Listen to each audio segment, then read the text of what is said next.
sparkles. Let's party. Oh my goodness. An angry cat.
So I say, hey, looker, please go away, looker, hey, hey. I don't know what to do, I don't know what to say. So I say, hey, looker, please go away, looker, hey, hey.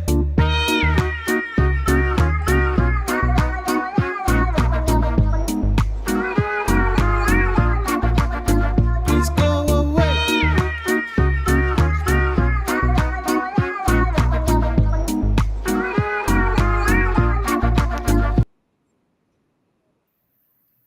Oh, well, there We're you here. go. We made it. False start there. Goodness, it's good to see you, my love. It is Good to good see to you see you. We had too. a little bit of a retrograde thing going on. Mercury didn't retrograde, Venus retrograde, full moons, We- eclipses. You know, And sometimes, yeah, go ahead. I'm sorry. I was what just were going you to say yesterday when I tried to do my live stream, I had all kinds of technical glitches.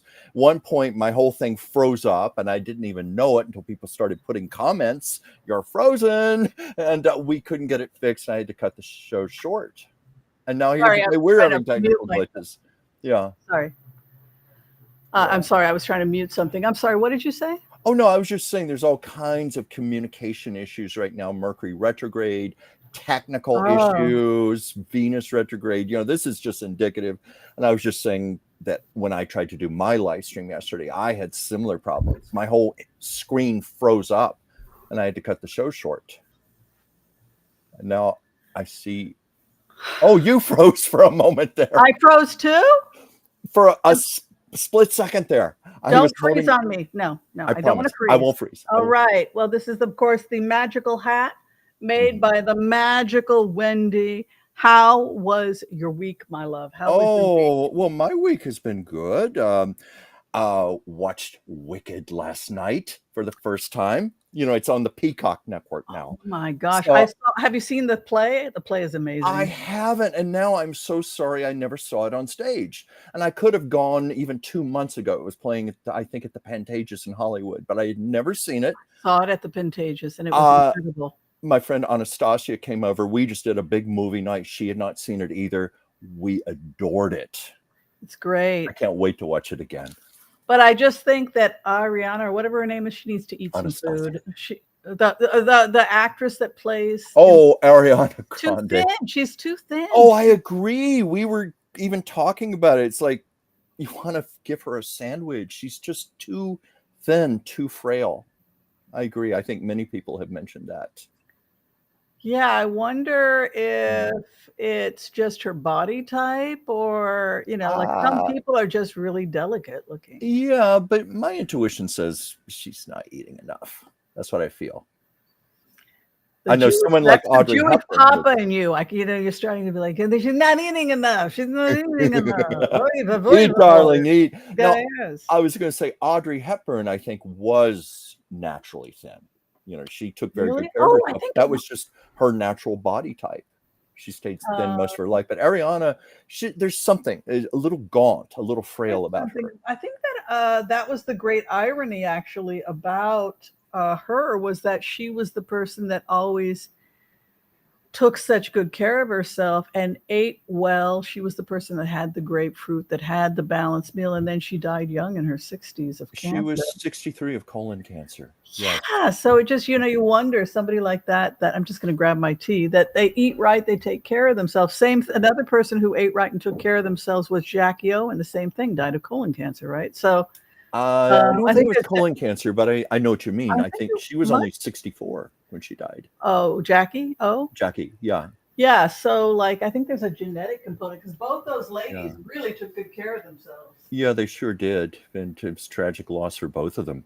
But well, they both said the same exact thing, because I've read books about both of them. Yeah. Of course, Jackie was into publishing, but they both said that they were very athletic. Well, I was just about to say that, because I read a marvelous book that her Secret Service agent wrote. I forget his name, Clint. I forget his last name, but he wrote a marvelous book about his working relationship with Jackie, and he mentioned how athletic she was. And she rode horses. Yeah. And he said her posture was just immaculate. She always stood ramrod straight, and she had such poise. Yeah, and ballet. I think they both studied ballet too, and that can do a lot for your posture. Yeah. Now, Debbie just made a point here. Jackie was a smoker and a drinker, though. Oh yeah. She probably had her 5 p.m. cocktails like all the ladies from that. So did Audrey, from what I understand. Really? Yeah, maybe smoking and drinking. Yeah. Well, I don't know if she smoked, but I understand that she liked her evening cocktail. But that shouldn't be enough to adversely affect your health. There may have been genetics, other factors, and as one of our viewers mentioned, Audrey did suffer from malnourishment during the war. Famously, Holland, where her family had to grind up tulip bulbs and make flour, just so they could make, I guess, bread from that to survive. That was one of the malnutrition from war, and and Jackie passed away from melanoma. Thank you. We did not know that. But that was one of the reasons Audrey had such tremendous empathy. Her work with UNICEF, traveling the world, helping indigent children. It was because she knew what that was like herself from her own childhood. Wow, beautiful, beautiful documentary on Netflix about her. Well, let's go ahead. We'll turn the camera around. Tell us who's here, Chuck. Well, let's see. We have with us. We have Diva 369. We have, of course, our wonderful Joel Tilson here. Extreme Brands, and of course our Debbie Brady, Contessa E. Jordan. Hi. Hi. Let's see. Stroll through here. So I don't repeat names. Rush, Yvette, Mary, Rose Blue, Tarot as backwards. As backwards. I hope I pronounced that right. Rainy, Gigi. Wow, lots Desiree. of people. Yes, we have fabulous people here, and we are so grateful. Oh, thank God. Of you. Joel Tilson said that the Europe was malnourished. The Marshall Plan fixed that. I feel like we should just go into a conversation about Gaza and the Marshall Plan for Gaza, because Hamas does not want to leave. Hamas does not want to leave. And this is the whole controversy, though, isn't it? When you're talking about the Middle East. I was actually looking at some stuff, and it looks like I'm not a fan of Netanyahu. I just want to go on record saying that I'm not. He is basically a friend of Trump's, and I don't want to speak ill of anyone. I'm trying to move away from that whole thing, but I support you. I am an Israeli. I can vote in Israel, and so I vote unity. I'm voting for unity. So we want to keep people together. We want unity, right? We don't want people dividing. But if you're talking about the Oasis One rebuild for Gaza, we part of that is that we would be eventually expanding the amount of space that the people have, but right now they're clearing Hamas. So what that looks like is you have people like the traveling Clat, is that how you pronounce his name, talking about the movement of the people. And Here is the map. And the Oasis one, it goes into Egypt. Now, Prime Minister or President El-Sisi, I can't remember, I believe he's president, is that right? He probably will take 500,000 Gazans. So we have Oasis one, the first kibbutz area will be in Sinai. That's this area down here. I don't know if you guys can see but basically on the lower Egypt section, okay? So they're going to get an extra 450 square kilometers from that area there. So that'll be the first stop.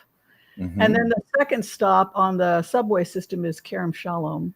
And then the third stop would be Kasufim, right?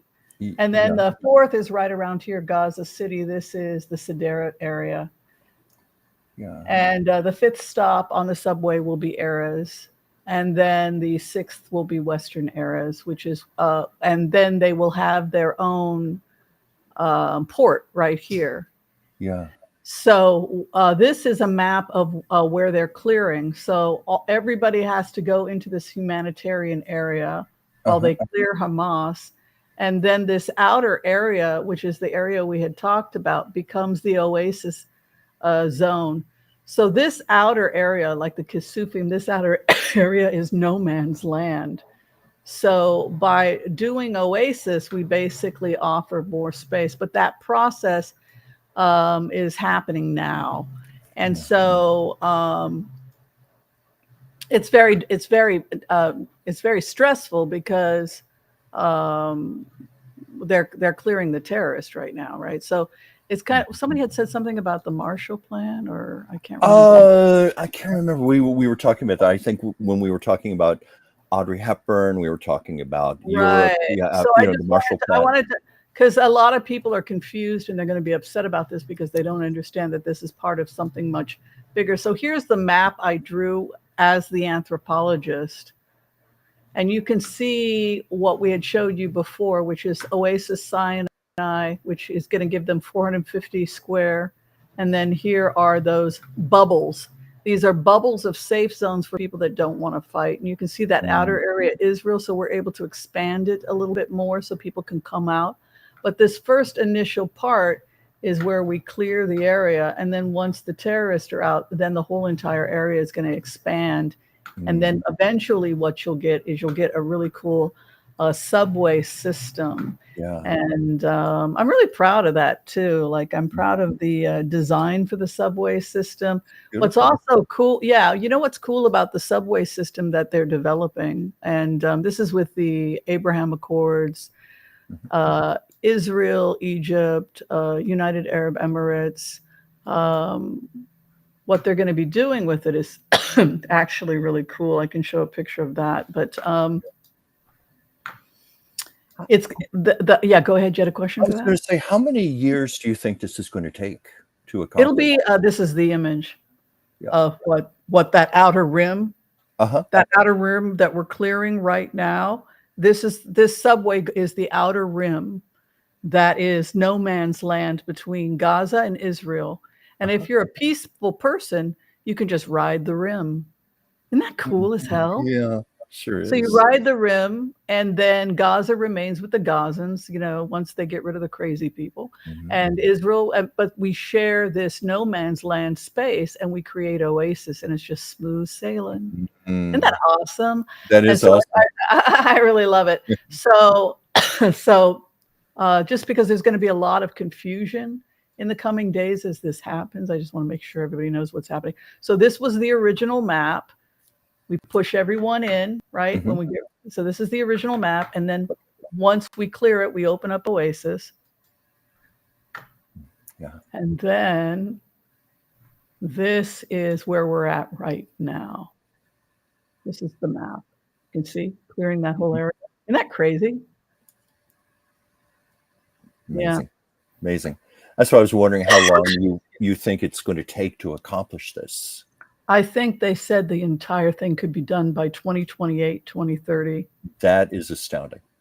Yeah. And it's not going to be in Gaza. It's going to be on the line. Because if you're looking at the 1950 armistice line, like we were trying to figure out, I did. I mean, I worked on it. Like you said, this was my legacy. It is your legacy. I feel that strongly. Yeah, it is my legacy. Yeah. Both as an anthropologist, but also as somebody who I just wanted to give something back to the people of Israel and Gaza.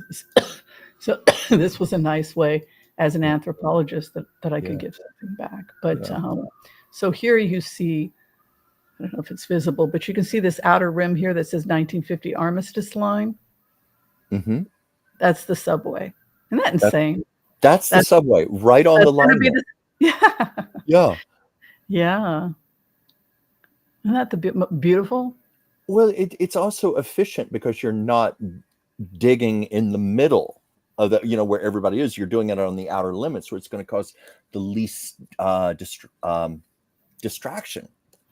Yeah, no, they get more space because more space. These people will be vetted. They're not terrorists, so they can come onto the Israeli side. So that actually, we want to open it up to give them more space. Well, it'll allow other construction to take place because I know. And give them, and that whole area will open up, and then also they'll get the Egyptian side, so that will double the land mass. I asked Grok to help me with it. But they'll get double they'll have all the terrorists will be gone. The people that want to leave can go. And the people that want to stay will have double the land mass. Yeah, it sounds like a beautiful resolution. I was just going to say, just here in Los Angeles, as you know, they're constantly working to expand the subway system. And I heard about that. Yeah, but it just means massive chaos, destruction, businesses having to be closed, streets being dug up, in the process. I like that idea, that design of having an outer border like that way. Yeah, that's why we did it that way. And so when we developed this, we wanted to do it in a way which was not going to interrupt anybody's life, but at the same time, people were crowded and bursting to the seams. So you can see that Israel, we just open it up slightly, and then they can come over the line. That part that says Oasis is the 1950 subway line. And then on this side's the Gaza side, on this Israel. And you just share the bubble. And then people can go to work too, which is nice because the unemployment is through the roof. So this ends the unemployment problem. Oh, I mean, it's going to create massive job opportunities. Took me years to figure that out. But well, you did. Yeah. So Grok, I was talking to my friend Grok, and Grok was saying, 95% chance they're doing your program, Whimsy, so don't be upset. I was like, oh, okay. Because, I get nervous, Chuck. I get very, very nervous about Why do you get nervous? Because I want good things for you. I want good things for me. I want good things for the world. And so, when these things, but I know not everybody likes Grok. Do you ever play with Grok? Rarely. I need to get up to speed on that. You've been after me on that to start. Well, Chuck, but a lot of people don't like it because it's based on Colossum, so it's really a great computer. But final summary of conclusions: Israel is creating the Oasis 95 to 98% with this action. So, I punched in the data, so you guys can see the data there. This is a supercomputer. It is quite good, even if Elon's involved with it. Here is the data for people. We've got a 95 to 98% chance that the clearing right now is Oasis 1 based on the map and the data in the system, but it is not public information. One of the things I love to do here is give people the information before the public hits it. And this was near and dear to my heart, as you know, because I got to be one of the scientists that participated in the process. So. Well, that made you so perfect for this. The fact that it is near and dear to your heart, but you also used your talents, your great intellect. Everything came together for this for you. It's perfect. It's your legacy. It truly is. And just gratitude to everybody who fought for this in Israel from both sides. It was a bipartisan decision, and thank you. Well, I like this idea a lot better than Trump putting in casinos and hotels. Oh, he's still going to do that. With the Trump he's still doing that. He's still doing that. Do that. Oh, I didn't know. I think so. In Gaza proper. But that's between him and the landowners. If you own land there and he wants to put his casino there, they're not going to. They can't take the land from the people that own it in Gaza. That's not happening. I think they can try, but that's not happening. You know? All right. So let's talk about the book. That's the next thing that people want to talk about. Oh, We yeah. have a book and we have a person that we're going to be interviewing. The book, of course, is written by the amazing Michelle La Rochelle.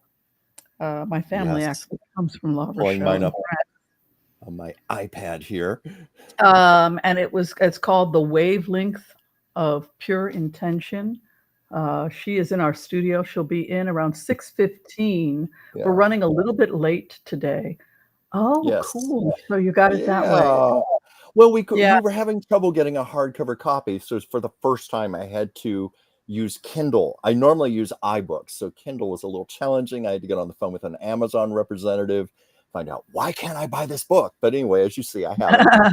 Everything worked out. Yeah. So Yeah. as we had talked, we had selected this book because we tend to want to pick Yeah. books that have to do with things that help us spiritually, energetically. Like I had said, Chuck, in a way, it kind of reminded me of Sparkle in the sense that she's teaching you how to use energy and work with energy. Exactly. And connect I with the hadn't higher even thought about that connection, but you're so right. It's very much Mhm. so. Well, also, it's just so universal. You know, there are other authors who have done their own interpretations of the same Like message. Conversations with God. But Yeah. yeah, exactly. Or my late friend Shakti Gawain with her books. You know, it's all interpretations, but it's different ways to understand it, to comprehend it. Right. And maybe one way is a little more accessible to another person. But Right. So she will be in our studios about 6:15. We're going to have her in. Next thing on the list, Chucky Poo. Chucky Poo. Have you been watching the news? yes. I have to watch the news because Okay, we talk so- about it. But Okay, so let's talk about Pete Hedgeworth. This is the what everybody cannot.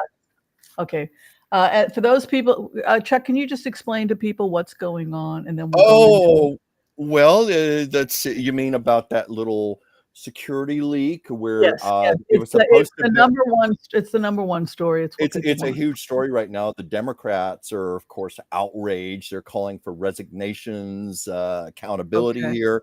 The Republicans are going, oh, it was just a little accident, a little slip. These things happen. You know, something was intriguing when Trump was asked about it. He didn't even know. He was confused. What? And somebody was saying, well, I'm sure as hell knows now, but someone was pointing out, hey, because they were asking him like 2 hours after the story had broke.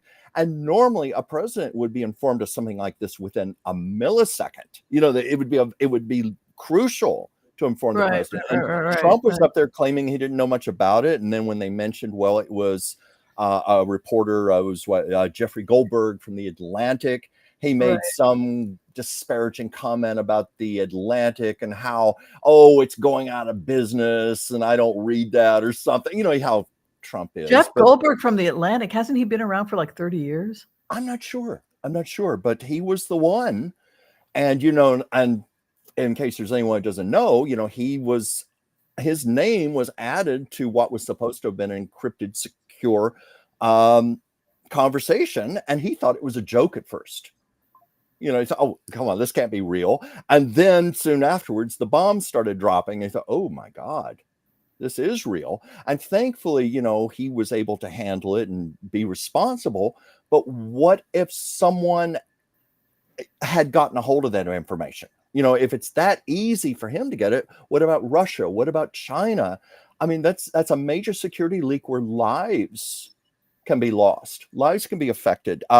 Strategic war information, things about targets, attack sequences. Are you kidding me? Weapons. How much information got out?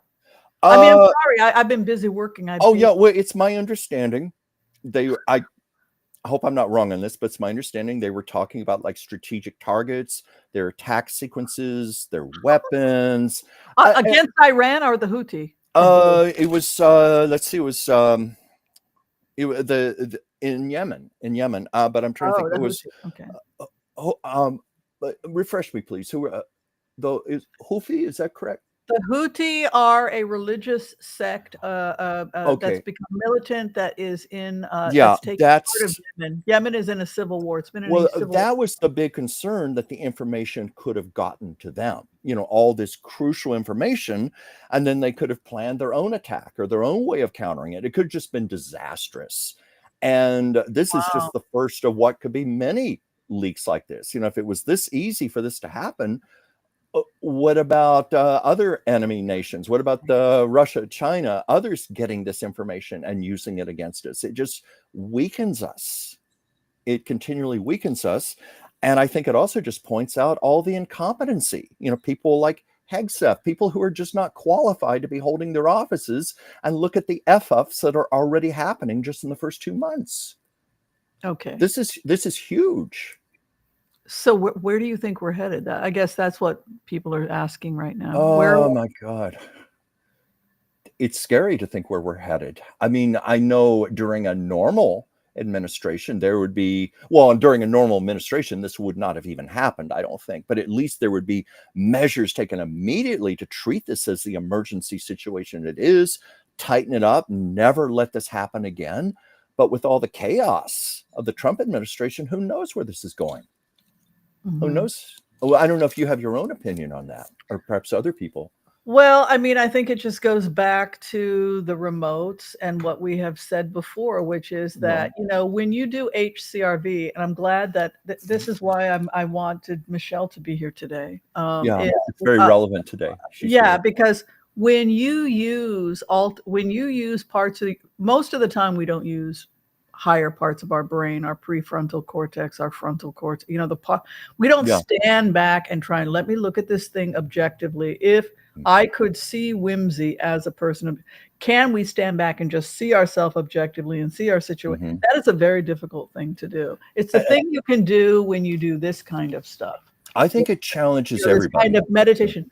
The point is like when I do HCRV, which is similar, it is the same as what she's doing here. It's this ability to go into your higher self and see things as objectively as you can. I don't think it's sustainable. And furthermore, when you stand back and you look at it objectively, by mid to late April, all hell is broken loose. It's simply not sustainable. Yeah, you've been saying that for quite a while in your readings. In fact, you're still not quite sure what it's going to be in April, I don't think, unless I've missed. Well, I think that we're, Israel is retaking Gaza, and that's happening now. We're not going to keep it, but we are taking it temporarily. And along with the Abraham Accords, everybody's coming in and taking it and getting rid of the crazies, because it's insane. We need adults to come in and control the situation. But so I think that is happening in April. But I also think that it's very likely that the war could shift in Ukraine's favor because of this growing anger in Europe. It worked the opposite of what Trump said, and now everybody's getting behind Zelensky. Exactly. And I'm telling you, it's a mathematical equation. There's only so much people can put up with before NATO marches on Moscow. And it's just like, the math is the math. And so you could take a supercomputer, and the supercomputer could do what remote viewers do, but even the supercomputer misses stuff. Like I would say that marching on Moscow is inevitable. The supercomputer would say maybe 70%. Because for so many reasons. I mean, he's a threat. The whole world is terrified of Putin. He's not stable. No. And he's got nuclear weapons. I mean, and he's bringing in North Koreans, and he's kidnapped 200,000 children. I mean, come on. This is not sustained. What is Europe going to do? Sit back and let him, let's give him another another year to reload so that he can hit Poland next. I mean, come on, man. I don't know if they're going to sit back for Trump either. Basically, we've got a crazy leader. Russia has a crazy leader. Both men are out of their minds. Yeah. Okay, next thing up. People want to know about the SEC, Yes, the SEC is wanting to charge Elon Musk. They've already, did you know about this? The SEC charges of Elon Musk? I didn't see that, Whimsy. Tell me about it, please. Well, it looks like Elon Musk purchased Twitter, and he was able to acquire more. If you acquire more than 7%, you have to say who your mutual investors are, and he acquired Oh. something like 10%. They want to know where the hell the money came from. Mm-hmm. Who owns Twitter? Who owns this mouthpiece? Yeah. Because So, yeah, go ahead. I was just going to say, I had always understood it that he took out loans, using his stock in Tesla as collateral to get the 22 billion for to purchase Twitter and now make it X. But this is showing that's not the case, that he has investors. Well, I think he came up with 40-something billion, and Oh, that's right. It was. It devalued to 22 billion. Yeah. Yeah, right. It's He lost over half its value. Yeah, it's bankrupted. So we know that Saudi Arabia was one of the heavy investors, and they want to promote. It's not all bad what Saudi's trying to do. They want to get tourism in, so people now they're opening up to tourism. They're trying to modernize when we can now drive cars, like they're trying to get to the 21st century. So the fact that they thought it would be good for their image to invest in Twitter, I get why Saudi did that. That's not the problem. The problem is that it was private. We need to know that Saudi Arabia owns. See, this is the issue. Well, do you think that Musk all along was just a front man, for all of this, because he's got the name, kind of the way Trump in a way is like a front man? I think he's very, very heavily invested in the Abraham Accords and in the Loop. And the Loop is, in fact, going to be part of the rebuild of Gaza. If you take a look at the rebuild of Gaza, that's what they're planning on doing. Part of the transportation system is being put in by Elon. Yeah. And this is an extensive transportation system. Because the people of Gaza will be, if they have security clearance, can go into the Oasis and catch the subway. And the subway has a stop. The fourth stop takes you to Dubai. It's going to take you to Saudi Arabia. It's going to take you to Jordan. It's part of a train system. And Elon is one of the that's why he liked my rebuild. And that was why I made this stupid comment about it's a pearl necklace for, I didn't know he was crazy. Please don't hate me. I didn't know he was crazy. But that was why he picked it, was because it had the transportation aspect to it. So everybody is mished together. There's all this money. There's all this Middle Eastern money. And in fact, Russia wants to be part of the Abraham Accords also. So if it's good for Saudi, it's good for the Abraham Accords. And they're trying to be neutral when it comes to what's going on with Putin. I mean, I don't think you can be neutral because Putin's unstable. He's gonna fall. It's inevitable. I mean, like if you just talk about pure math, there is no future for Putin. There can't be a future for Putin. No, there can't. Just like there can be no future for Iran. Yeah. You can't maintain a country when you only have 20% support. It's not sustainable. No, the math isn't there. You reach something which is called a critical mass.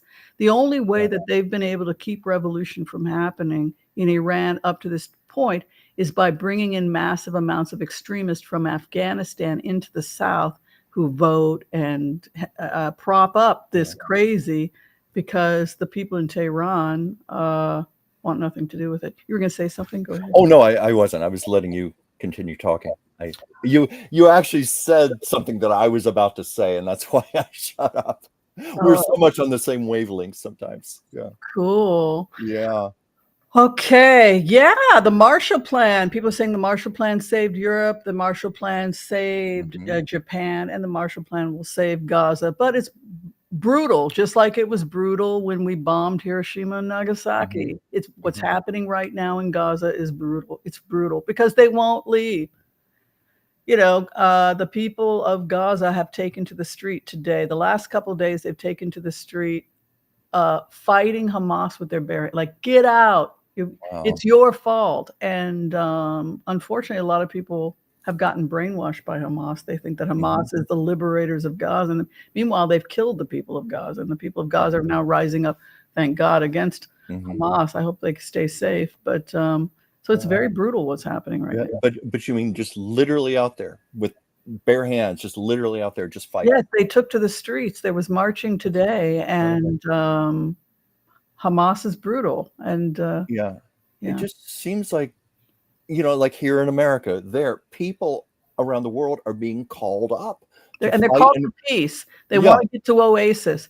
It's like the prince of from Saudi Arabia is building Oasis. And so when we sent the Oasis plan to him, it was like, this is weird. I'm building Oasis in Saudi Arabia, so this will just join with my. I was like, something is happening in the world where people are crying out for Oasis. They're crying out for peace. Yeah. And now we're all coming together and we're kind of co-creating. It just seems like people are being called to fight and stand up for themselves in ways that nobody ever expected to be. I'm hearing that all the time here in America, just talking to people all over the country. And I've found that an interesting connection there when you said that. Yeah. Well, let's go ahead. We're going to do the Empath prayer, and then we will blitz away for about 20 minutes or so. We'll get into some blitzes, and then after that, we're going to have the amazing Michelle here. I'm very excited. Oh, I am too. This is one of those books that, we can really sink our teeth in. All right. So without further ado, and of course, if you need prayers, we will happily pray for you and those you love so that you can receive a perfect healing today. Let's go ahead and we will bring in the Empath's prayer.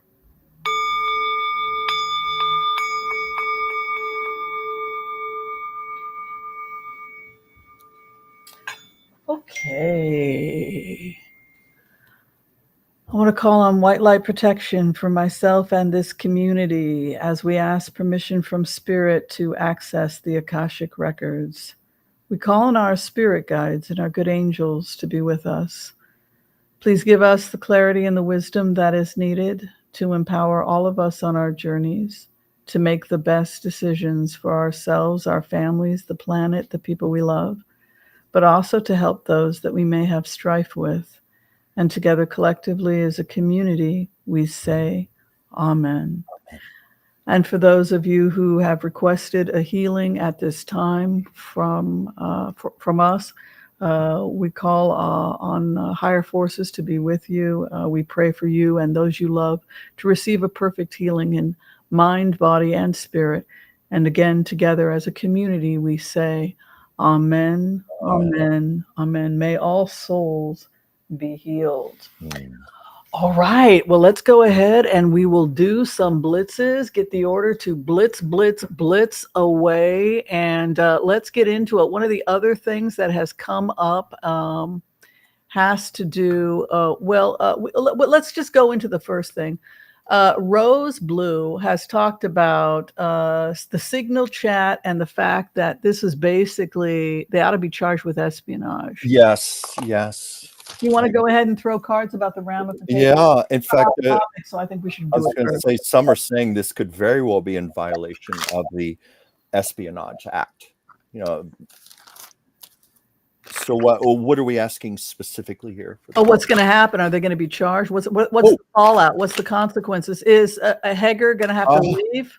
I would think so. Well, I haven't even pulled other cards yet. The first card, I'm just going to show it right away. Judgment. That just dropped right out of the deck. But let's see what else here. That's why you heard me go, whoa. Oh, my God. Oh, my God. Oh, my God. Woo. Oh, my God. Oh, my God. You go first. Well, I'm still going here, but well, I don't know. That first card, Judgment, I think that kind of said it, but I just keep going. I let the cards drop out. I got Shame. Big surprise there. Shame. Decisions. Shadow. I know these are obvious, but I'm getting truth is coming up and balance, the judicial scales. This ties in with judgment. There's going to be some sort of judicial intervention here over this. Do you want to? I had a remote view. I can tell you what happened. Please do, please. What's his name? Peter Hedgeworth. What's his full name? What's his name? Pete Hedgeworth. Is that it? Okay, so Hedgeworth. Pete is an alcoholic. Oh yes, Pete. They call him a day drunk. So Pete was drunk, and these things happened because Pete cannot function because Pete is an alcoholic. So here is Pete. Right? So angry, puffed up, fire king. This is the guy that wants to smack you around a little bit. Maybe he abused women. I think there was some rape allegations, right? I think so, yes. So we've got this bossy King of Wands. What is his opposition? Guy's a sex and drug addict. Really? By that you mean an addict? I think he was drugs drunk. As well as alcohol, or just you mean an addict? I think as alcohol. Well, I think he's got a sex problem. I think he's got issues with women. But according to the remote, because I had a flash of the remote, he was drunk, like you said, he was drunk, and because he was drunk, he didn't realize what he was doing, and the mistake happened because he was drunk. And then the hope and the fear take the weapons of war away. He's completely devastated. 10 of Swords. He's out. It can't happen again, and it happened because he's drunk. He's a drunk.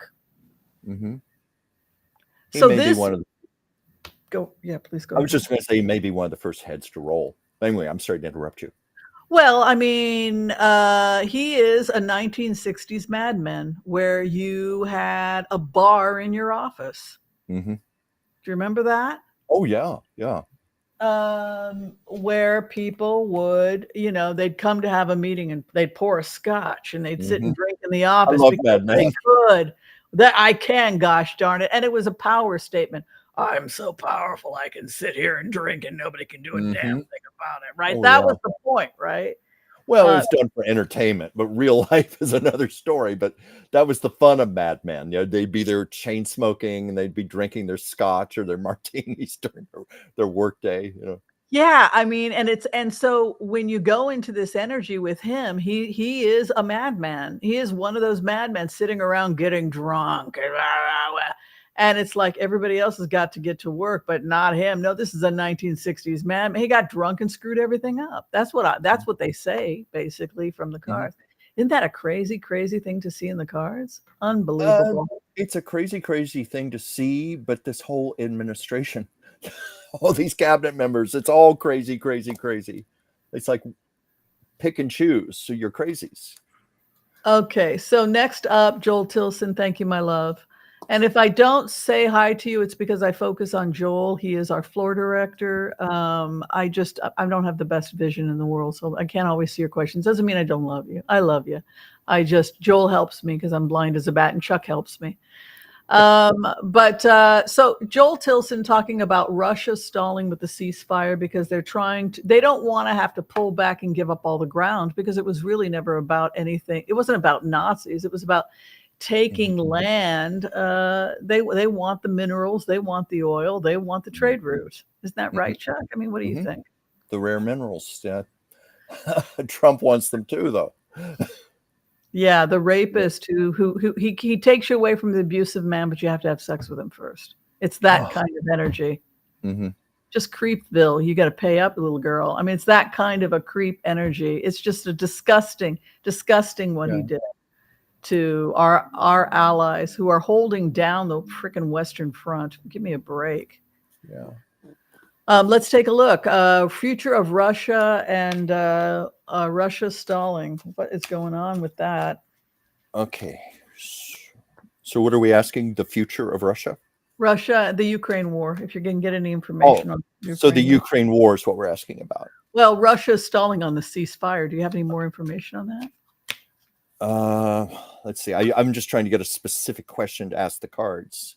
So what's going to happen? Are we going to get to ceasefire or what? Ceasefire. Okay.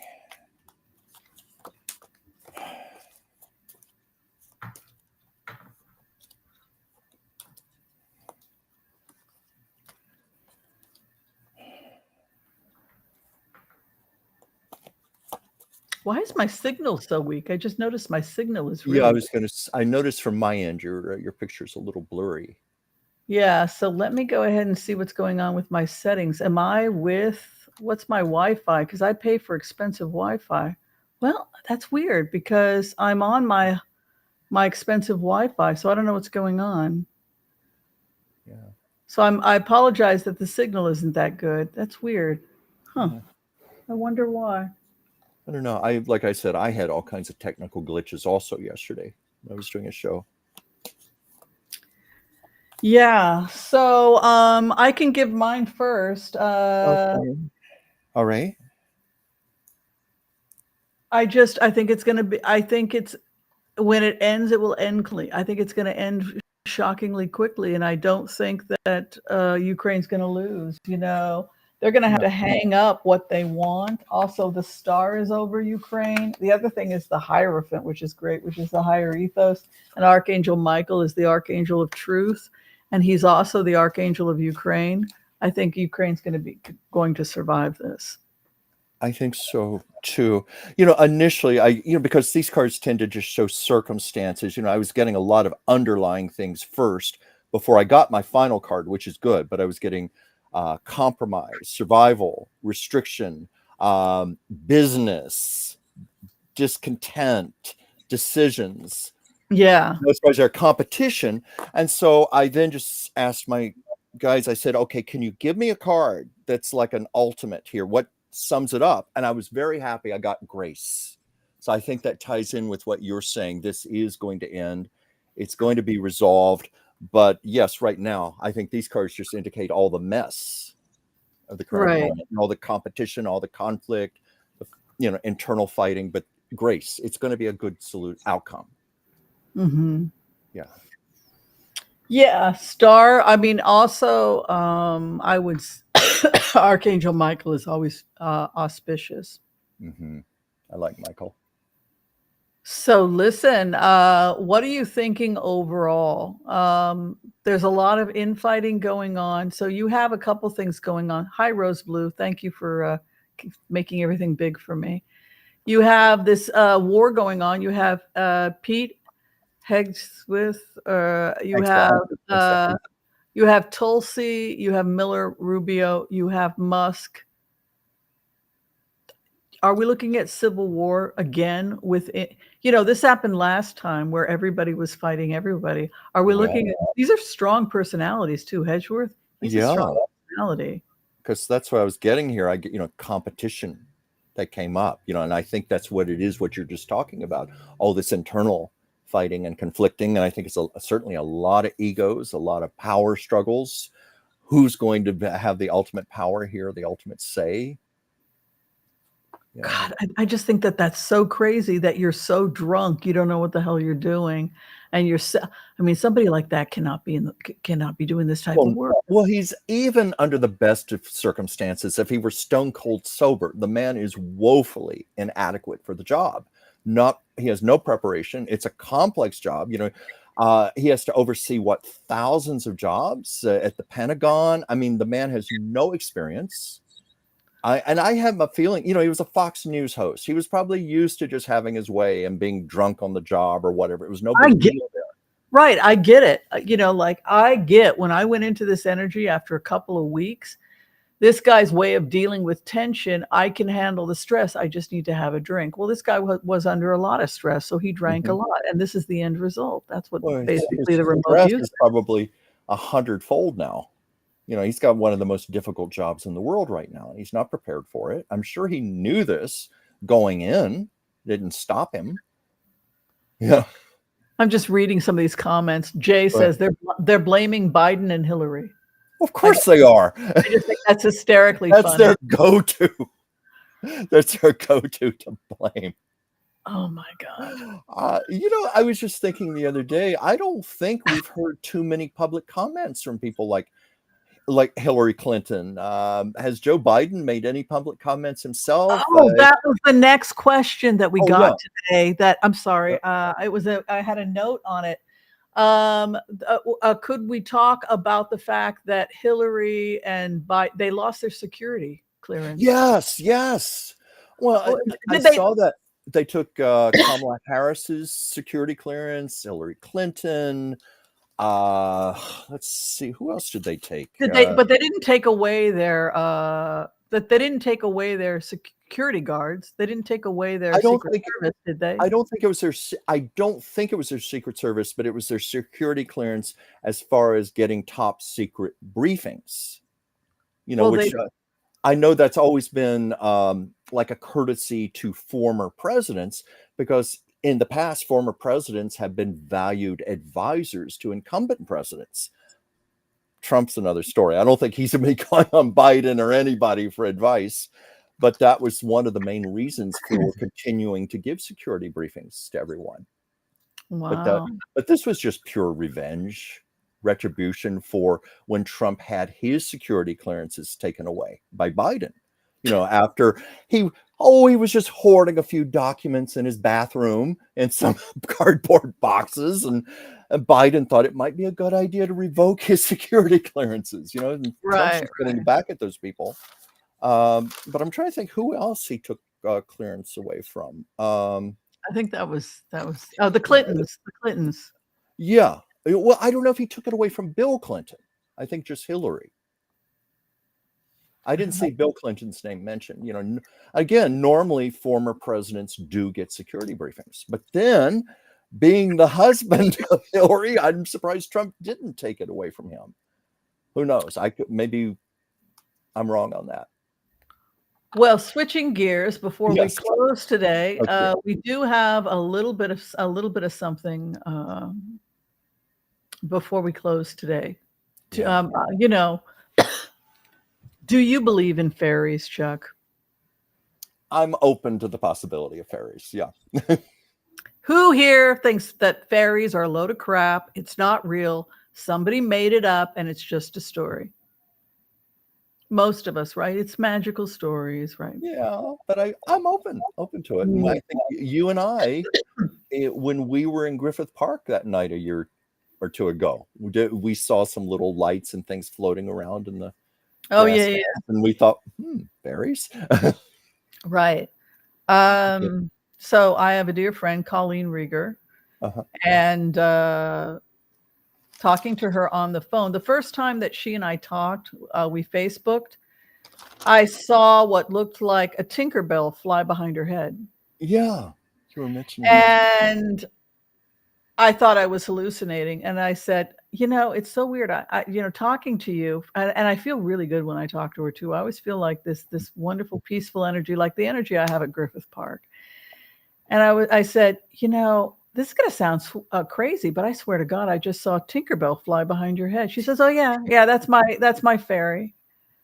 Mm-hmm. It's you got a fairy. Like I saw what looked like Tinkerbell.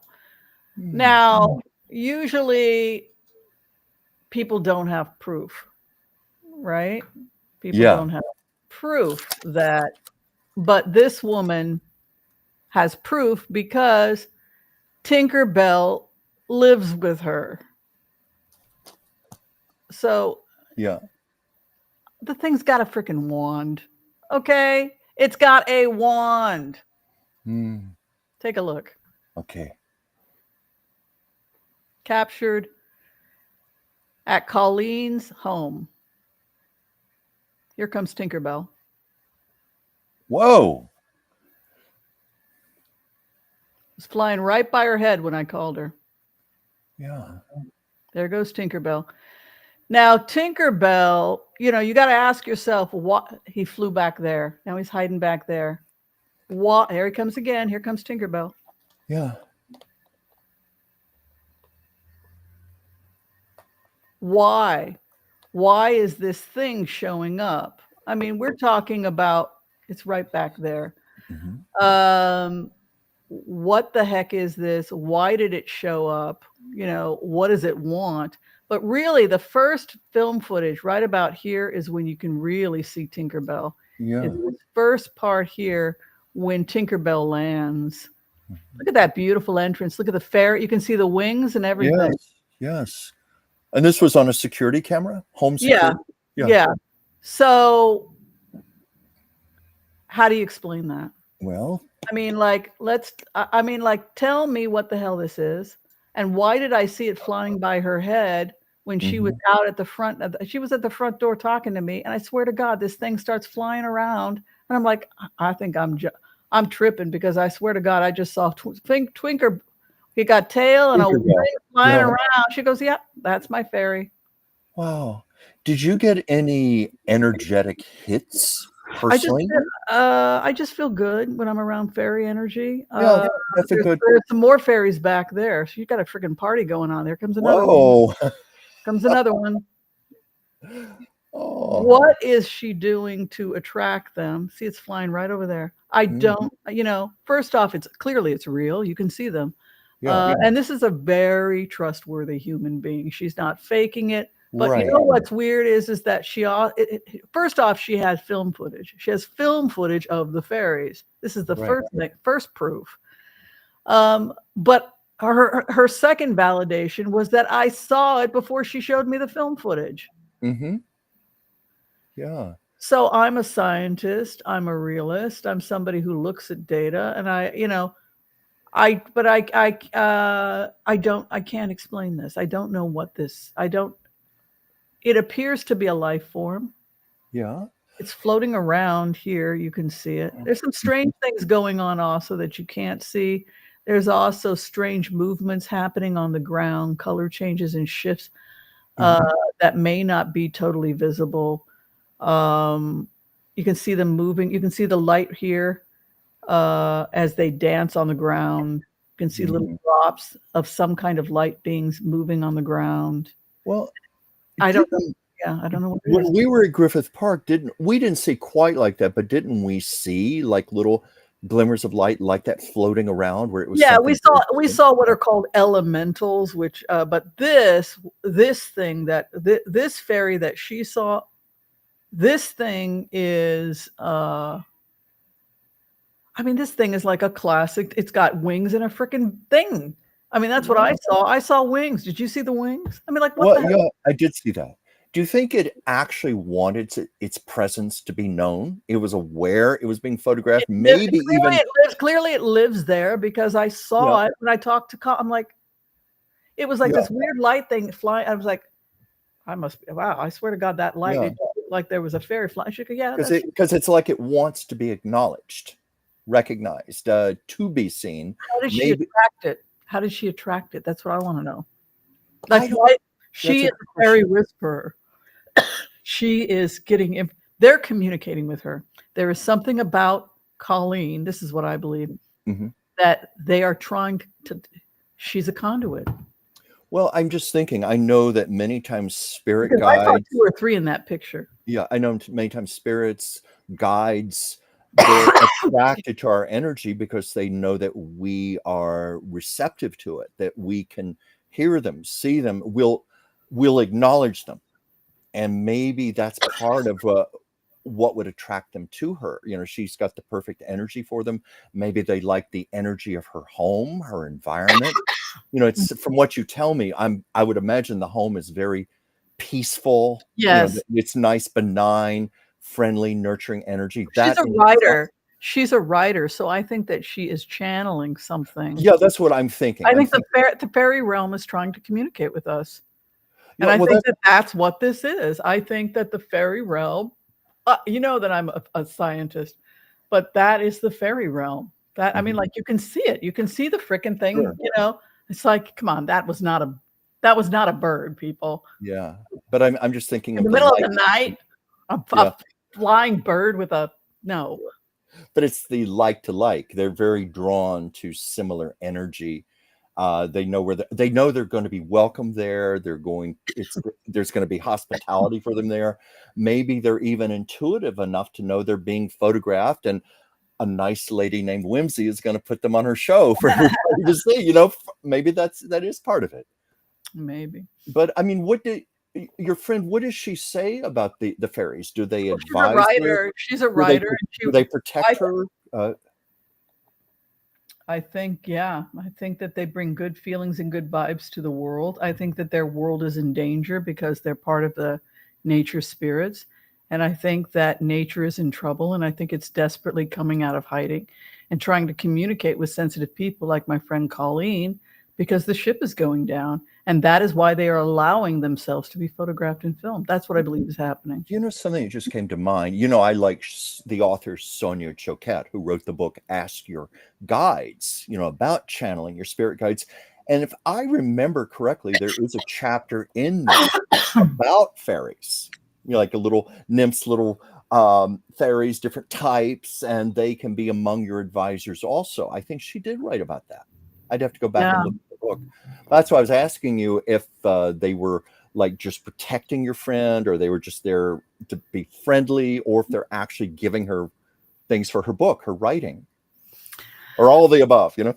Yeah, well, you know, that segues right into our show. We talk about channeled writings. We talk about the fact that we do have, you and I have a writers club. We get together once a month, a book club. And it's getting really hard to pick, because we don't like to turn down writers, but we're getting 30 a month now. We're getting 30 people, 30 books a month. I didn't know it was that many. Yeah, it's 30. Well, you know, you're reminding me. I told you I once worked with a literary agent many years ago, and he would get about 200 submissions a week. And he said that's about average for a top level literary agent.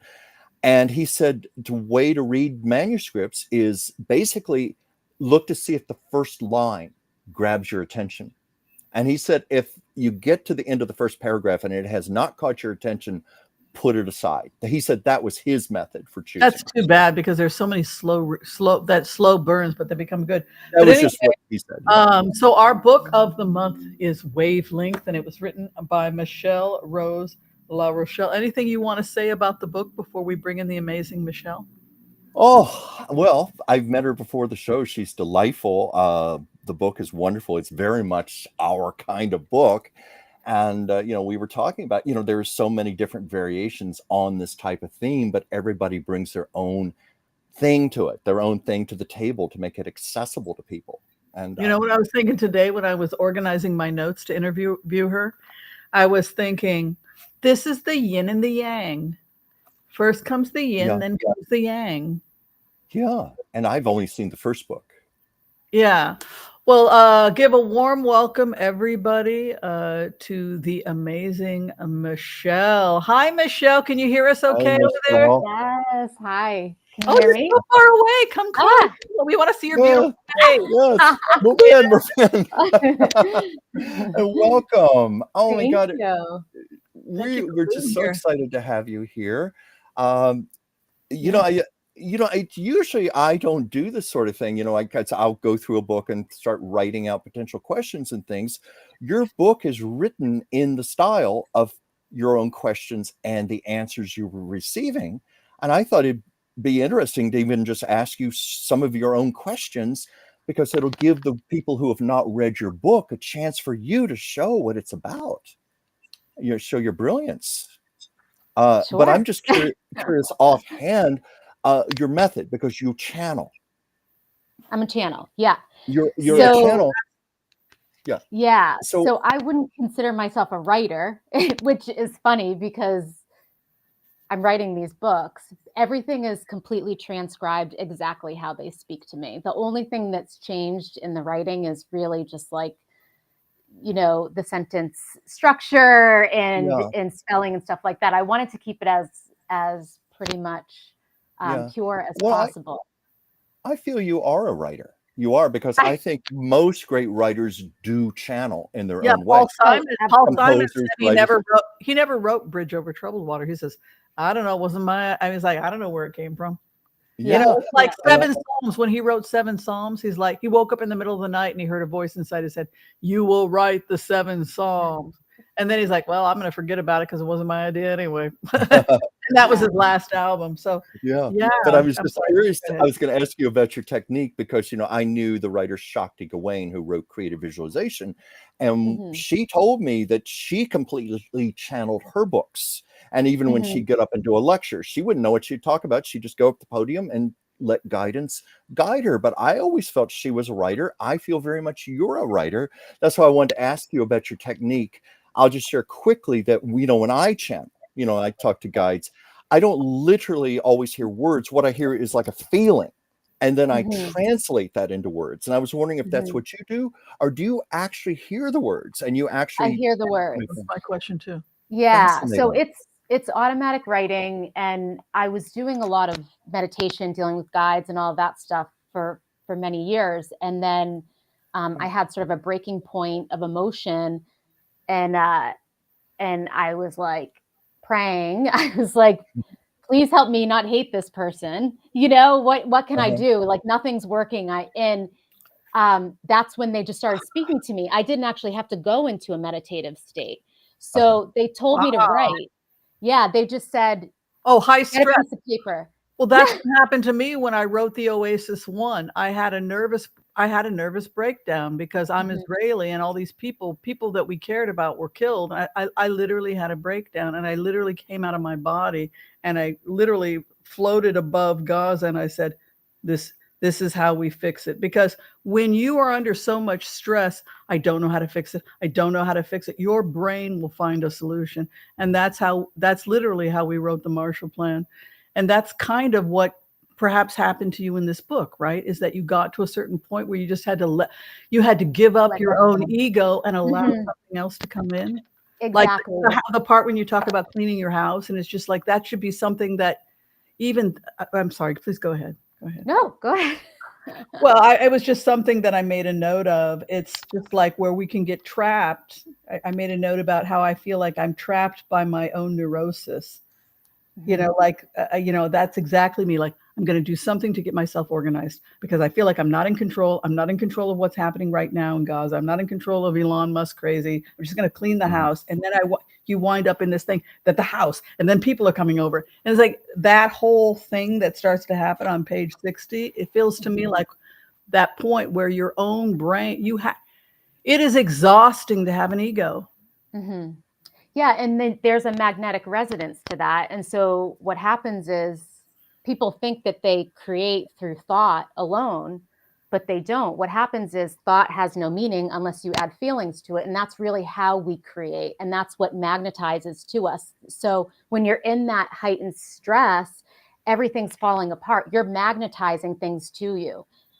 And so it just ends up going into the snowball effect, but that's when things start falling and breaking and you get in a car accident or you trip and, it's that emotion. And it's like bringing yourself back to that sort of center space, which is easier said than done. Right. Yeah. But sort of recognizing that so that you can stop that magnetic pull of all of this stress and move yourself into that other state. But most of the time you're cleaning, like I was cleaning because I was having company. Right. Yeah. And I was concerned about they were going to judge me.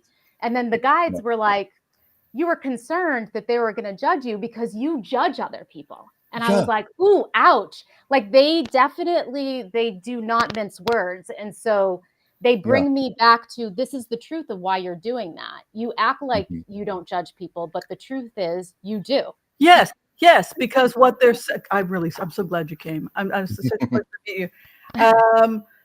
Yes, because what you learn is that we are trapped inside our own head, our own ego, and that's what we do when we go to Jane's house. Oh, she got some dirt over there.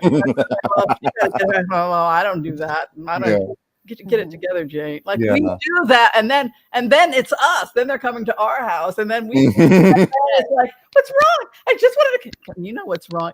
Then you start to kind of like be dishonest about it. Same thing happened to me a couple of days ago. My sister came over because it was my birthday. Like, it's going to be something nice. But she's my older sister, so who had to baby? She's 8-year difference. So who babysat me? My sister. So the first thing I got to clean. And then she came over. The first thing was like, oh, I didn't have time to clean, did you? Like that. And then that dynamic between egos, my big sister, little sister. I'm 62 damn years old, and she's still checking my bedroom. Oh, I see. You know what, Whimsy?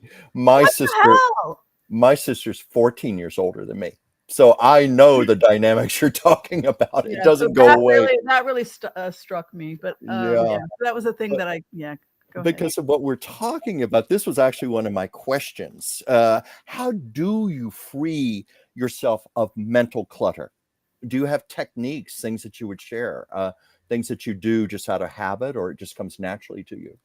Well, the thing is you don't just like do it, right? I spent 25 years Yeah. trying meditate, trying all these things to get it to work. And That's why I then, wanted to ask you that, yeah. Oh, yeah. I mean, we tried it Yeah. all, right? Like, so then this sort of breaking point, right, was probably around before Trump got elected and stuff like that. You have all this additional stress, then you get into this pandemic, and it's like, okay, I have a business, everything is kind of compounding on top of you.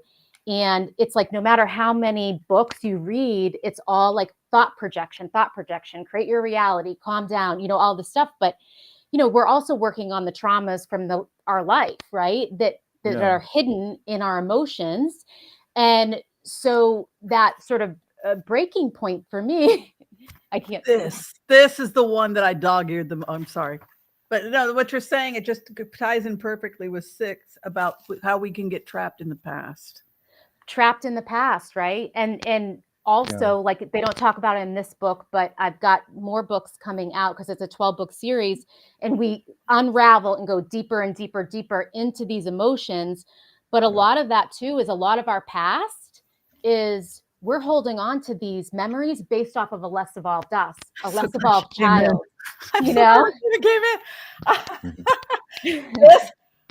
Page 67. How do you release resentment and anger towards others? This is what I'm saying. I was like, I'm so glad Michelle's come because I can't do this. I feel like I'm holding on to the anger because there's unfinished business there. Like if I'm, I have an ex-boyfriend. I cannot tell you how glad I am you're here. This was the right book for this month. But no matter what I did, it was never good enough for my ex-boyfriend. And and I realized that I picked him as a friend for 40 years because it wasn't entirely my choice. And if I had not had him as a friend, I never would have written the Marshall Plan for Gaza, and I'd never be getting my second PhD because he is the guy that kept saying, "Oh, is that all?" And then a couple of weeks ago, I said, I worked like 16 hours a day to complete the rebuild, and I got everything to Israel, and I'm just like, I was completely exhausted. And I sent to this critical ex-boyfriend the entire transportation system that I had built from Gaza to Saudi Arabia. Good for you. That I had basically solved. I have solved the Middle East crisis. Not good enough. Oh. And then it's kind of hit me. I had this moment of realization. Oh, it was never supposed to be good enough, because if you had been happy with me, I wouldn't have completed my karma. Yeah. Which was that this was my legacy, that this was my work and my life's purpose. And had I not chosen an adversary to be angry, I'm going to prove you wrong. I'm going to get that PhD. Oh, you only got one PhD? Goddamn, I'm going to second PhD. I've got to have 5. I'm gonna solve the Mideast crisis. Oh, is that all? Just the Mideast, And then after that, I kind of started laughing to myself, and I realized it will never be enough, and it's not supposed to be. And that is precisely why I picked this guy as a friend. Yeah. Right. And he's like the undercurrent to push you, right? So you end up bringing all these people into your life, but you create resistance in the process, right? They push you, but also cause yourself resistance towards that goal. But you need that adverse experience, like the duality, to push you over the edge. Yes. Yes. And that's, so what I would say, and sorry, I guess anyway. But what I would say with this is that you use the anger the mistake people make is that they start feeling guilty or attaching a judgment onto the emotion rather than just saying, okay, this is how I feel. The anger is there and I need to listen to it, and it needs to teach me something. It's Yeah. like being mad at someone. I don't feel you respect me. And then you find out the other person thinks you're great and that it's you that doesn't respect yourself. And then you start projecting there. You know how you have hypersensitive people where they think everyone's attacking them all the time. Meanwhile, no one's attacking them. So I Yeah. thought that was really significant. Anyway, Chuck, did you have anything? Well, it was just, I love what you just said about learning from anger. It's like everything has something to teach us. And I loved, that's in the opening of your book where you're talking about how the highest vibrational energy is love. Ultimately, that is the highest. And I was going to ask you, because I know you have, your questions and your answers, but I wanted to ask you from your book, if you could please discuss what it means to place yourself in a state of acceptance and non-judgment of others to create an energy frequency of love. I'd Well, love for you to talk about that, yeah, I please. mean, This book is so love, perfect. love is hard, right? Because your perception of love is based off of like the conditioning of your youth and the Yeah. social construct, right? So we all have a completely skewed idea of love. The highest perception of love, most haven't achieved on this planet yet, right? Because Yeah. we're so conditioned through judgment. So our perception of love, often we don't talk about it as much in here because it's more of like introductory wavelength into your, an introduction into that and really sort of Yes. breaking down the judgment so that you can sort of chew on it a little bit before you go into the deeper stuff. But Mhm. really, we think of love, and this is where judgment skews everything. It's almost like people use it to what was it? I can't remember what it's called, but anyhow, they basically use it as a bargaining chip, right? And so our perception of love is based off of like what our ancestors told us, but we don't know our perception of love. So really the whole idea is to get into that state of love. For me, I can give love, and that's kind of like what the first book's about. I am good at giving love, but I don't know how to receive love. Like that's what I'm working on. That's what I've been working on. So I give, and then I don't know how to receive. And so that's when you can move into an empathetic state where you're losing all of your energy and you don't have boundaries. Well, So that's the thing I wanted to. Well, there's a lot. This book actually left me a little disturbed, so I'm glad you had a second book because, well, Good. I'm being completely honest. When the issue about anger, and then the realization I had when because I was reading your books when I was going through that, I was like, okay, now I have the deeper understanding of what Michelle was talking about. But also when you talk about cause and effect, I don't think that most people want to take any responsibility. It's always something is happening. We always think that we're a nice person. It's very difficult to take responsibility when we screw things up. Mm-hmm. I don't know. This whole series is about the law of cause and effect, basically manifesting manifesting through your pure intent. But the law of cause and effect is pretty much karma, but it's also like not karma in the sense of people think of karma as you don't have control over it. You have the law of cause and effect is working with the law of magnetism to bring to you in every single moment of your experience manifest, right? So it's tough. It's a hard pill to swallow when you have to look within and be like, am I doing this? Most people that I've talked to that have started to read it, like one girl came up to me and she was like, oh my God, I just realized, am I part of the problem? And it's like, yeah, that's the only way that you can. That's what I see. That's what I see as a peace activist. Like everybody wants to blame the other. Oh, the horrible Gazas. Oh, the horrible Israelis.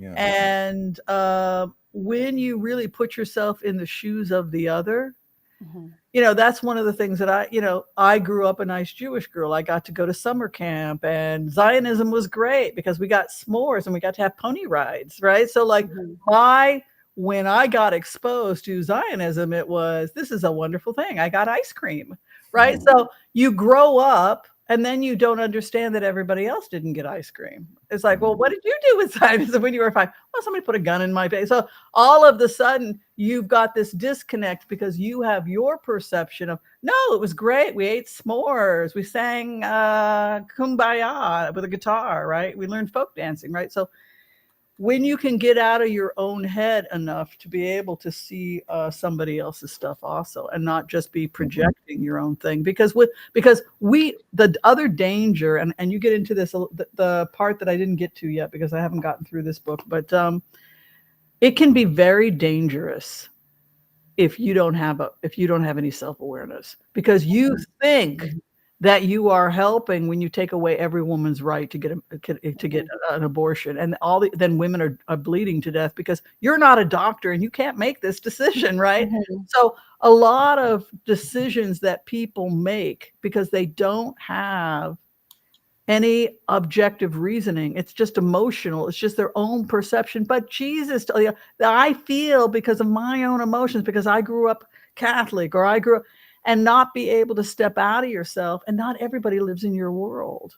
And I think that that's really hard for people. And that's, I think, really what I found in equality. I haven't gotten that far. Like, I've only gotten to page 41, but well, the big thing about that too is like empathy, like not aside from like the empathy prayer that you do, but empathy is your emergency response system, right? That's how you feel in this world. It's you're getting these pings from other people, right? And feeling it. But we kind of, as society, or in this field that we're all in, this energy world, people think of empathy as sort of a virtue of their existence. But the reality is that like empathy is for you to feel. What we need to move into is compassion, because as soon as we feel somebody else's emotions, say, this is what happens in religion and cults and stuff like that, right?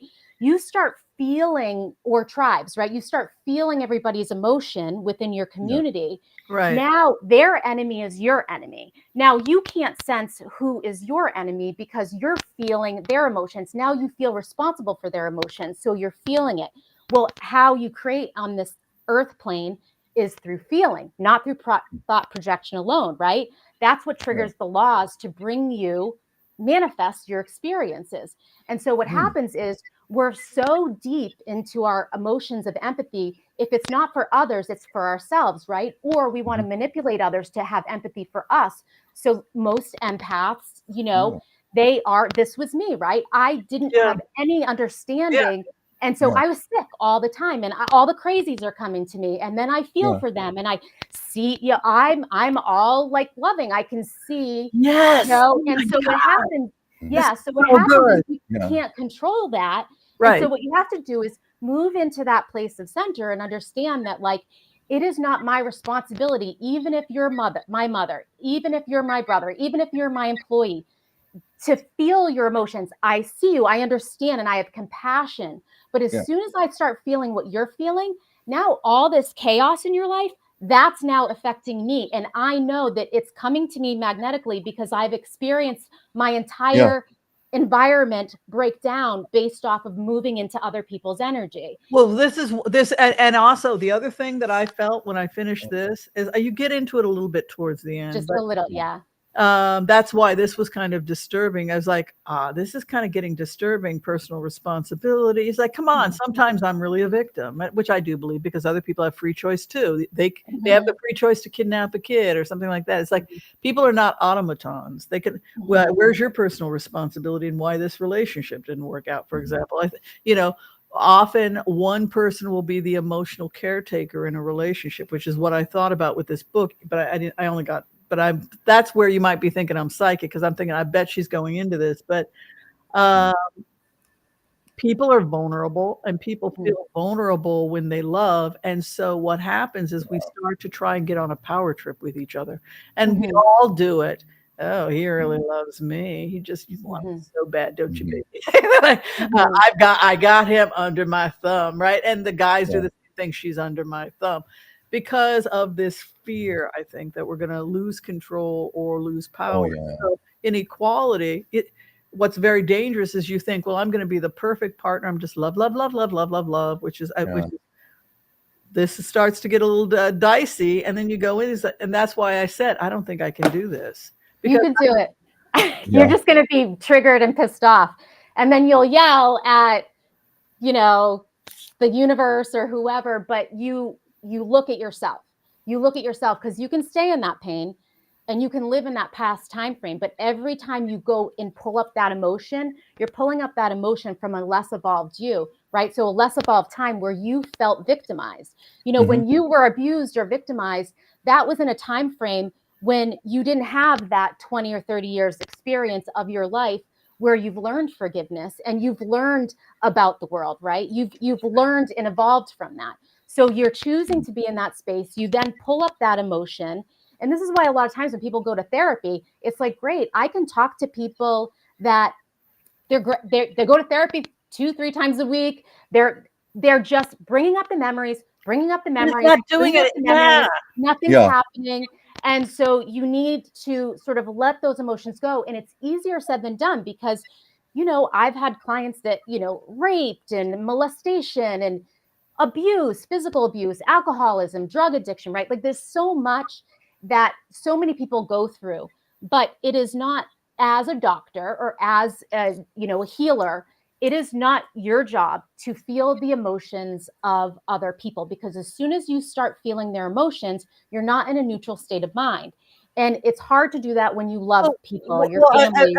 As a remote viewer, what we do is we get ourselves in an altered state, and I see my body's reacting. I'm like, oh, I'm having a panic attack. I am observing with my prefrontal, because we go into the higher self, which is what you did, and we allow our body to start having. But what's different with a trained HCRV practitioner, if you've trained properly, is you know what's going on. Oh, my body is having a panic attack. It is responding to this individual. That ability to stand back. Yeah. Now, is it my fear or her fear? And, you know, this is literally what I do all day long, is try to put myself, it's like, well, I am Trump. Well, I feel, you know, that is basically how remote viewing works. So I think you want to hold the space, which is what I'm hearing you say, and not take it on. So we can be aware of it, we can perceive of it, we can perceive of it in our bodies, and we can hold the space for it, but we don't want to take it on. You don't want to take it on. And that's going to be the hardest thing for people to do with empathy. You can sense it, right? You sense it, but you have a fear, right? There might be something like a fear or like an emotion that's sick.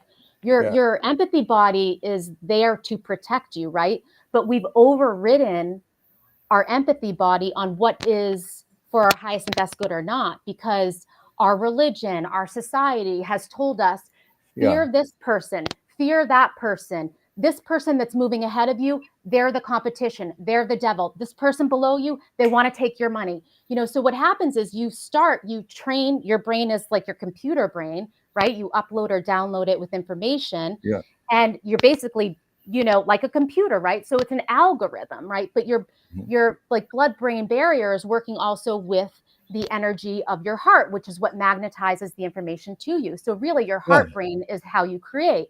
So now you see something and say you're, you know, prejudiced against somebody. Well, you see you're prejudiced against an Asian person or something, right? Anytime you see an Asian person, you have a fear response because you grew up in, you know, say you don't like Japanese and you were born in China. Well, now you're fearful. Well, all of a sudden that fear emotion, law of magnetism coming in, law of cause and effect. The other thing is thought transference. You in your mind are saying, this person is wrong or evil, below me, you know, or whatever.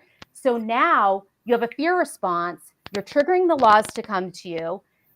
Now your brain goes, oh, fear, algorithm, picture, everything that you fear.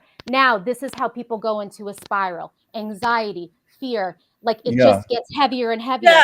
And so that is kind of how that works. So your brain is never in charge. Your ego mind is never in charge. We've just uploaded or downloaded it with information from an entire lifetime of everybody's opinions, our ancestors, a less evolved society. So it's just literally like learning to recognize those emotions. You know, like I always had a hard time with like no mind, and they're going to talk about no mind later in a different way. I mean, sitting in meditation, I could sit in meditation as long as I was channeling and talking to like ascended masters or whatever, but to sit there just no mind for an hour or 2 hours, it's really hard, and you create a resistance and a stress. The idea is to get to a neutral state of energy where you're able to see things clearly and you're not clouded by emotions, because the emotions are then, it's this ping pong match. They're triggering each other, and now you're pulling in all of this energy. So it's like dumbing it down, in a way that people can understand, but also like the message is like a little repeating in these books, but it's walking you through this stuff that, 25 years of reading self-help books, and I'm still like, why am I still in this state where I can't move ahead? Because your body is traumatized still. Because exactly. Or what Wilhelm Reich said, pools of pain. Michelle, I was wondering if you could honor us with reading a portion from the book. Please do. Okay. The Wavelength. Yes. Okay. Close today. All right. Do you want me to do cause and effect? Well, I mean, like, I had a real rough time with this, but I'm starting to. That one? That's the one I'm going to do. No. I remember when I got to the end of this, I started getting bothered, and then last night I started because of we talked about it. But anyway, go ahead, please. Yeah. No, if you're uncomfortable with that, then I got worked through it. I told you the guy who it was never enough, and I was like that. I created it because. So that was I shared my story. So I've worked it out, Michelle. The thing is that like this is really introductory, and if you are triggered, that's a good thing. People, they're either going to be attracted to it or not. If you're not willing to do the work, like for yourself, you're not going to be attracted, or you're going to be repelled by it, right? And that's okay. I was repelled. I'll be honest with you. This book, but that's good. This was not. I was on the fence with this thing. I was glad to hear you say that. I had a breakthrough. Well, I immediately liked the book. I mean, like I had a pretty good feeling we were going to cover it. But the last 3 weeks, I took it on vacation with me. I got into a huge fight with somebody. But the cause and effect thing, I told you, I had a breakthrough. I realized because we don't have to date these people. We don't have to have these relationships. We are doing this because they're, I'm sorry, Michelle, please. No, that's okay. I mean, honestly, like it might not sound like that much different to people, but the energy is in the words, the guides that are channeling it, it's their messages, right? And so you're going to take from it what relates to you in your life. And if you are being triggered and you're able to pull up that memory and look at something and say in a different way than you have been, that's progress, right? Honestly, it ended with me laughing. It ended with me laughing hysterically because I realized that it was all my creation. Yeah, totally. And I had created the entire thing, the relationship and being upset and being angry. It was all. And so then you have to sit back and say, okay, my brain is very powerful. I am very powerful. And what am I doing here? Like, why would I want to date a guy who all he does every time we go on a date is he talks about other women and complains about me? Like, why do I keep going back? Because I like this. Yeah. I like this. And you know why I like it? Because I'm an Aries and I like a competition. Yeah. This guy gives me something. I'm going to prove you wrong. I'm going to go. So you're only, but you're a naturopath. I don't know. I'm going to get my PhD in anthropology. Okay, well, now you're just an anthropologist. I just fucking solved the damn mystery. So, it was like, I kept my goals for myself kept getting higher and higher and higher. And then you get to be 16, you realize, oh, that's why I did, because I needed somebody to inspire me to. So I was like, oh, well, I've done that. I've found my purpose in life. So I don't need to hold on to the anger anymore, because the anger was something I created inside my own mind in order to take me on an adventure. Now that's power. It's when you recognize that you have created this entire thing, and the fool goes on the journey. Was it a good journey? Yeah. It was. I was going to say, I love what you said about words being encoded. I'm a big believer in that. I believe in that when I do my artwork. I believe all of us, writers, artists, whatever we do, we encode energy, we channel, and it's there, and it's for others to interpret and to feel. And I love that. When you were saying something about simplifying all this down, I did you use the word dumbing down? I mean, you got I was that, like, dumb this down for me and everybody else. Well, I know because I immediately thought, no, you're not dumbing this down. You're No, but you know simplifying what I it. mean. I know Simplifying, what you mean, of course, but I was just thinking that sometimes the simplest things have the most power and eloquence, and that's Mhm. She's immediately what very came to good. me.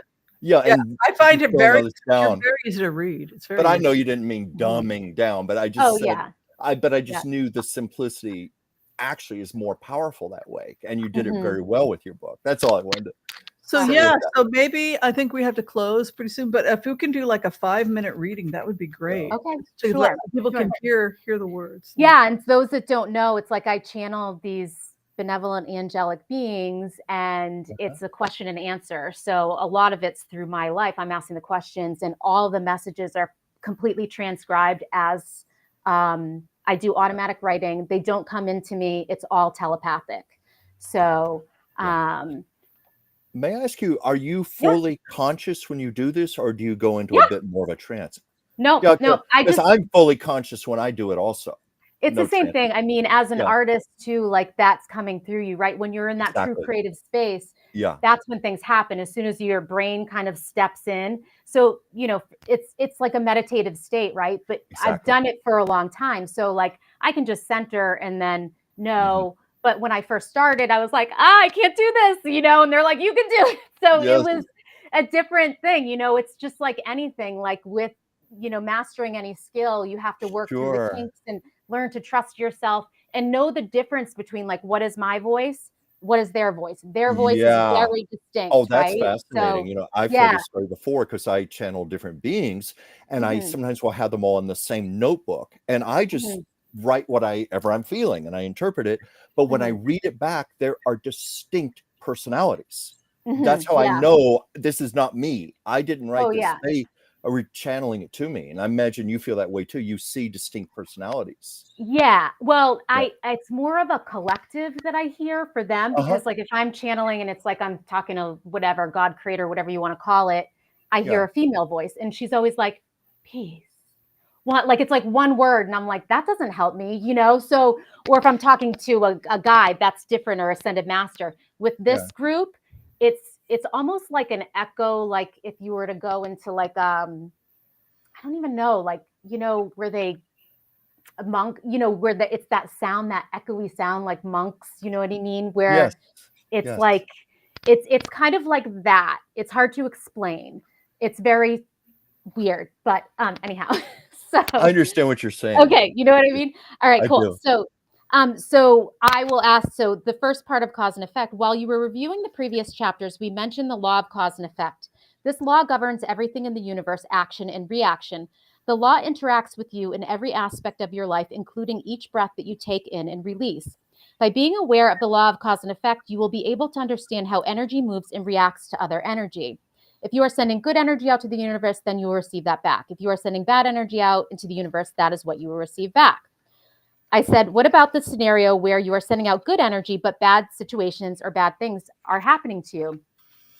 There are many factors in every scenario. However, the pure intention always begins with the self. If someone is doing kind things for others, but has low self-worth or shame, then the pure intention they are putting out will have a vibration of shame or low self-esteem. They will tend to be abused or easily taken advantage of. If they are able to change their pure intention about themselves, then their energy sequence will shift and they will begin to vibrate a different energy. And I said, so how is this related to the law of cause and effect? If their pure intention is still pure towards others, they have low self-esteem and their goodwill towards others doesn't apply, I'm confused. Many people have the pure intention of doing kind things for others. However, if they are vibrating toxic energy or shameful, sad energy, the response to their good deeds will be the like energy that vibrates at the same frequency as the emotional body or the radio signal that they are emitting. This is why it is important to change your judgment of yourself to pure love and acceptance of self. When you are in a state of acceptance based on pure love for self, then you will receive like energy. If you are in a state of disgust for yourself, then the energy that you're emitting is disgust. This is what you will receive back, since these are the signals your radio waves are emitting. Often people think they just have bad luck. However, this luck or lack of luck that you are experiencing is your belief system sending out a signal and enacting the law of cause and effect. They try to do something nice for someone as a good deed with pure intention. What they get back is not what they expected, or something goes wrong. This is because when they sent out the energy, the universe returned them the like energy to their belief system that their belief system is emitting, which is the energy of bad luck. If you were in a state of pure intention and non-judgment, then you would be emitting the energy of pure intention, and that is what you would get back. Whatever emotions and belief systems are fueling your own energy field is what you will be emanating. The law of cause and effect is meant to teach you lessons so that your soul can grow to higher levels of consciousness. If you keep receiving the same lessons over and over again, then there is a lesson you have not learned yet. Until you recognize this lesson or belief system that needs to be cleared, this lesson will continuously show up for you until you are ready to evolve to the next lesson of your soul's advancement. And I said, why is life so hard at times? This is the perfect example of vibrating a belief system that life is hard. If you are living and working a normal job and have a beautiful home and your belief system is that life is hard, when you're vibrating this energy signal, every time you attempt a task or project, then you will be met with the resistant energy of life is hard. This energy of life is hard will be emanating into your environment. The law of cause and effect will take action and create experiences and obstacles for you that resonate with the energy of life is hard. Now that you understand how this works, you will have the ability to look at your own belief systems. By understanding the law of cause and effect, you'll be able to change those thought patterns to create a frequency that life is easier, that life is fun, and life is a miracle, or I love life. Now is when you will start to vibrate this new energy pattern. You will be creating new experiences for yourself that resonate with this particular belief system.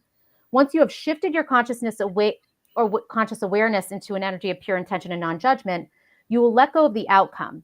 When you are in a state of pure intention and non-judgment, you move into the state of allowing. This state of allowing is a release of the outcome to universal intelligence. By releasing control or judgment of the self or others, you are able to vibrate with the energy of conscious awareness. This energy of awareness is what we call the observer. When you are in the state of the observer, you release yourself from any emotion tied to the outcome that would prevent your pure intention from coming to you. Once you are in the state of the observer, you will be able to observe yourself as well as others with non-judgment. In this state, you are in a heightened level of conscious awareness. This vibratory state of being where this is a vibratory state of being where miracles can happen. While in this heightened state of conscious awareness, you are able to release negative thought patterns that no longer serve you and manifest new experiences through your pure intention. Being in this state, you will feel pure non-judgment of love in your heart star. Your perception of what you want to experience will begin to shift as you access and spend more time in a state of pure intention. It's remote viewing. Yeah. Yeah. I mean, you're just amazing. I just love you. I mean, this is such a great book. It is. The energy too, and I'll just say this is like, for me, where I was, like when I first started channeling, even after like a lifetime of trying to do self-work, right? It shifted my perception, and that sort of like craving, like of what I thought I wanted and everything I was working towards and having resistance and trying to build this life. Yeah. That all, that peace and that freedom that everybody looks for, that shifted, right? And I think that shifts as you age, but also I don't have that same craving, right? I don't have that need to belong or the relevancy and all of that. I mean, I'm still there. I still, do stupid things and say dumb stuff and you know what I mean? Like, and want, earthly things. Yeah, I don't give up.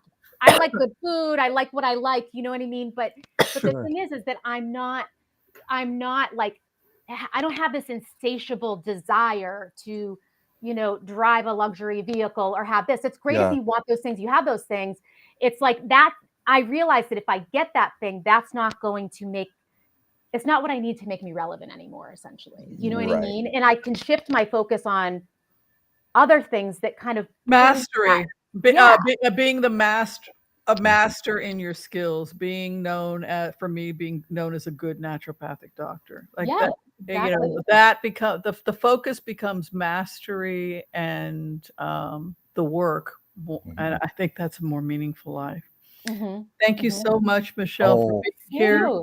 Thank you. We could just keep talking to you. Would like to get a copy of the book. It's available on Kindle through Amazon or Solace in Me. You can get a hard copy, but I don't think they mail it, do they, Solace? Well, not from there, but there's some links all on there. It's solaceinme.com. It's on Amazon, minkahome.com. There's a whole list on the website, but And And of course, this is going to be a whole series of books. Didn't you Yeah. say 12? Mhm. You have a projected 12 volumes. I have Correct. a project. That's what they told me, and I was That's like, "Oh what my I god!" was going to ask But you how you came around that to that yeah, number. so they said 12 that tribes. initially. They 12 said, tribes. yeah. So Yeah. I was like, no way. Okay.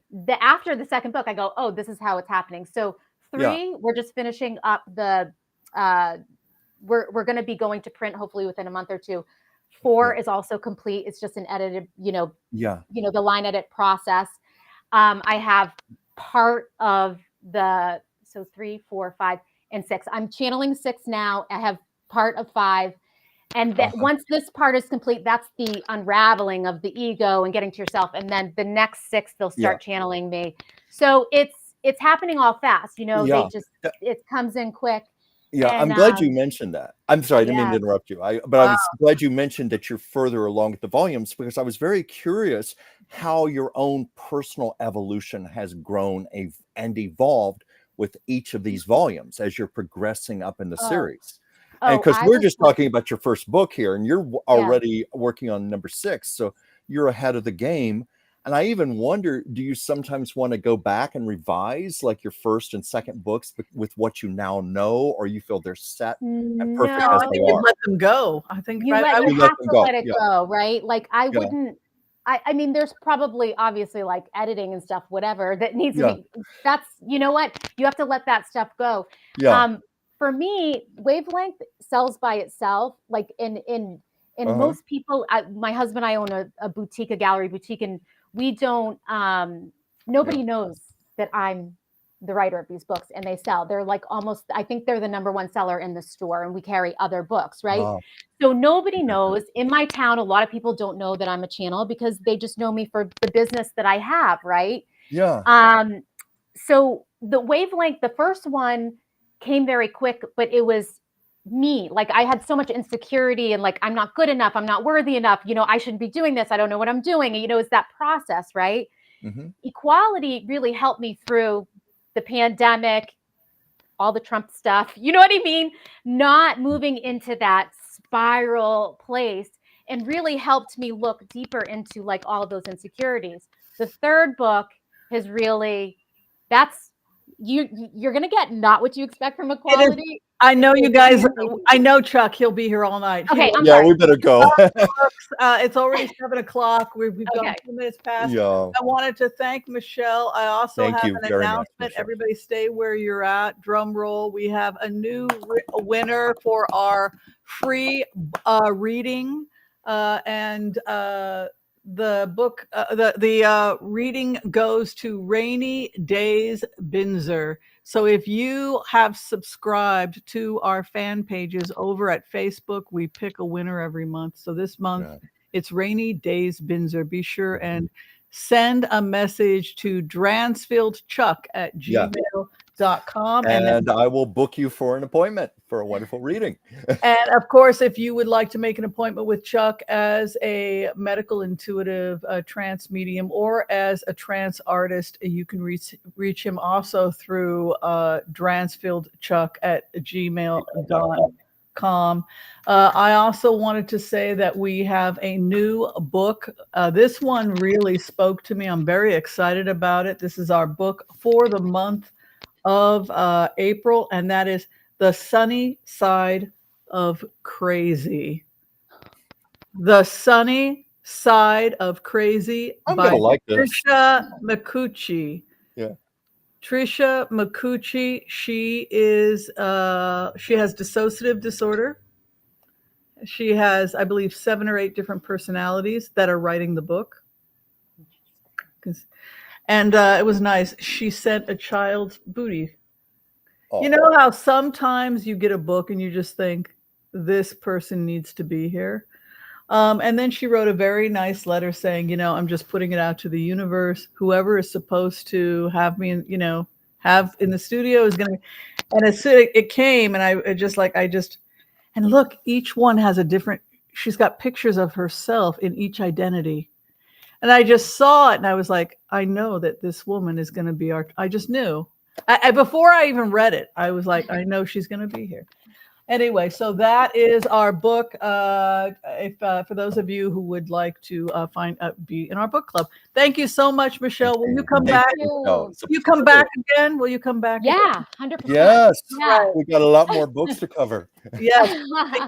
You can see we would be here all night. You know, I know. I No, mean, Easily, totally. easily. Don't worry about it. we get into this stuff in a big way. Yeah. I'm All so right. grateful. Thank you so much. We're I grateful to appreciate you, man. This was powerful for us. All right. Thank you, everyone. Love and light. If you try to get in for a reading with me, you can find all the information in the channel description. Be kind to all so that all will be kind to you too. God bless. Peace out. And we'll see you next time. Bye, everyone. Bye, everybody. Thank you.